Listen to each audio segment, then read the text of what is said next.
Bonjour, je m'appelle Josué Cléry, je suis étudiant en Master 2 de biologie du vieillissement. La maladie d'Alzheimer et la maladie à corps de Lévy sont les deux premières causes de troubles cognitifs neurologiques majeurs. Actuellement, le diagnostic de maladie à corps de Lévy repose sur des signes cliniques et sur des examens spécialisés.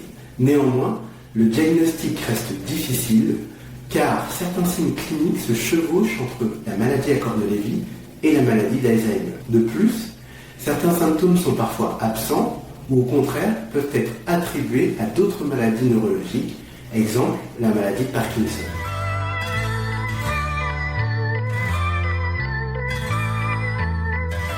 Depuis plusieurs années, la recherche s'est développée autour de l'étude de biomarqueurs potentiels qui pourraient en particulier permettre de faire la distinction entre ces deux pathologies et ainsi la réalisation d'un diagnostic précis et précoce de la maladie à corps de Lévy.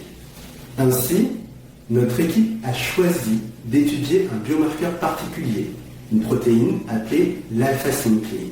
Cependant, certaines études tendent à suggérer que l'alpha-synucléine jouerait un rôle à la fois dans la maladie à corps de Lévy et la maladie d'Alzheimer.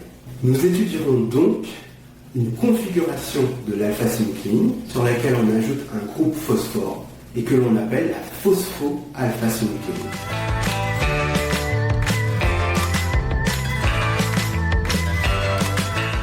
L'objectif de notre étude est d'évaluer si la phospho-alpha-synucléine que nous doserons dans le liquide cérébrospinal de patients est capable d'améliorer la précision diagnostique de la maladie à corps de Lévy et de la différencier de la maladie d'Alzheimer. Si nous parvenons à démontrer que la phospho-alpha-synucléine permet de différencier la maladie à corps de Lévy de la maladie d'Alzheimer, cela permettrait d'intégrer un élément biologique et donc objectif aux critères diagnostiques de la maladie à corps de Lévy. Cet outil pourrait constituer une aide supplémentaire en cas de doute diagnostique chez les patients peu symptomatiques par exemple. Ces résultats permettront de diagnostiquer la maladie à corps de Lévy plus précocement. Ainsi, les patients recevront d'emblée les bons traitements symptomatiques et seront informés des médicaments à éviter car potentiellement nocifs. Enfin, la phospho-alpha-synucléine pourrait constituer une cible thérapeutique pour de futures recherches concernant le traitement de la maladie à corps de Lévy. Ce critère pourrait donc permettre d'orienter certains patients vers des essais thérapeutiques prometteurs.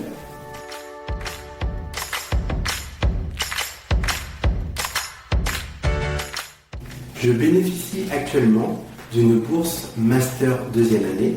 Cette subvention constitue une aide financière qui m'a permis de pouvoir suspendre complètement mon activité médicale et de me consacrer pleinement à notre projet de recherche. En effet, au cours de ces 2 dernières années, j'ai pris conscience que l'exercice de ma spécialité de gériatre nécessitait d'être étayé par la recherche fondamentale dans le domaine des troubles neurocognitifs. J'ai donc choisi de m'engager dans un M2 de recherche pour répondre au principal objectif de mon projet, c'est-à-dire une meilleure compréhension de la physiopathologie de la maladie à corps de Lévy dans l'optique de la recherche de thérapeutiques efficaces.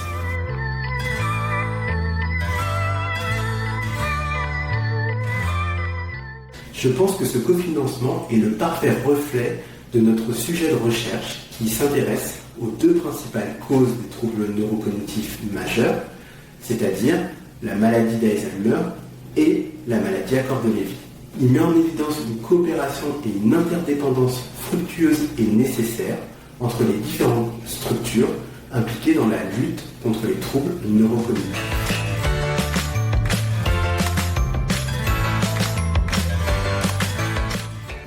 Je tiens particulièrement à remercier les donateurs de la Fondation Vaincre Alzheimer et de l'association A2MCL, car votre générosité permet la concrétisation de projets concernant la maladie d'Alzheimer et la maladie à corps de Lévy. De fait, par vos dons, vous êtes des participants actifs dans la lutte contre ces 2 pathologies. Vous contribuez également à l'information sur ces 2 pathologies qui sont encore peu ou mal connues du grand public. Merci encore et à bientôt.